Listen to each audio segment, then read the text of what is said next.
Isa ang political dynasty sa mga itinuturong pangunahing ugat ng talamak na korupsyon sa Pilipinas. Ito rin ang naging basihan ni Pangulong Bongbong Marcos para ipaprioridad ngayon ang pagpapasa sa batas kontra dinastiya. Si Alvin Pelobello para sa balita. Dahil nais daw ni Pangulong Ferdinand Marcos Jr. na mapigilan ang pang-aabuso sa kapangyarihan, kaya't pinapamadali nito ang pagpasa sa Anti-Dynasty Bill.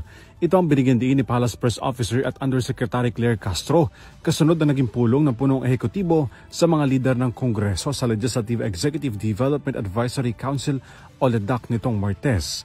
Nakikita raw ng Pangulo ang political landscape kung saan nagkakaroon raw ng kapangyarihan ang mga politiko. Hangad rin daw ng Pangulo sa hakbang na ito na magkaroon ng mas malakas na kapangyarihan ang taong bayan. Unang-una po, naiiba na po yung political landscape. Nakikita natin na mayroong mga umaabuso na politiko, may nagpapaikot ng batas. Public demands a fairer system. Ang nais ng Pangulo, mas lumakas ang kapangyarihan ng taong bayan at hindi ng iilang mapang-abusong politiko.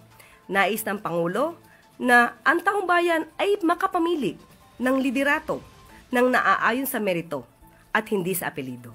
Sagot naman ng palasyo kung bakit hindi sinertify ng Pangulo ang panukala bilang urgent. Ayon kay Castro, kabilang sa mandato ng Pangulo sa Kongreso ang pag-aaral ng mabuti sa mga panukalang kabilang sa prioridad na maipasa sa ilalim ng LEDAC. Nagbabago ang political landscape, maraming umaabuso. At tama naman ang Pangulo, ang kapangyarihan ng pagboto ay nasa kamay ng taong bayan. Pero dahil dito may mga naaabuso, nais ng Pangulo na ipabatid sa taong bayan na kayo ay may choice. Choice na naaayon sa merito, hindi lamang dahil pare-pareho ng apelido. Kahapon ipinag-utos ng Pangulo sa mga congressional leaders na ipasa ang 4 na top priority measures sa ilalim ng LEDAC.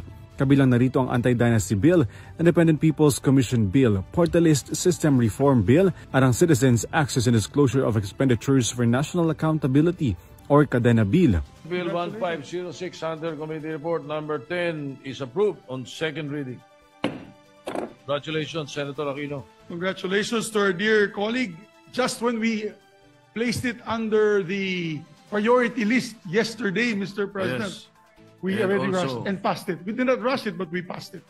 Dahil nais daw ng administrasyon na magkaroon ng transparency at accountability sa pondo ng taong bayan. Para sa EuroTV News, Alvin Pelobello sumasaludo sa bawat Pilipino.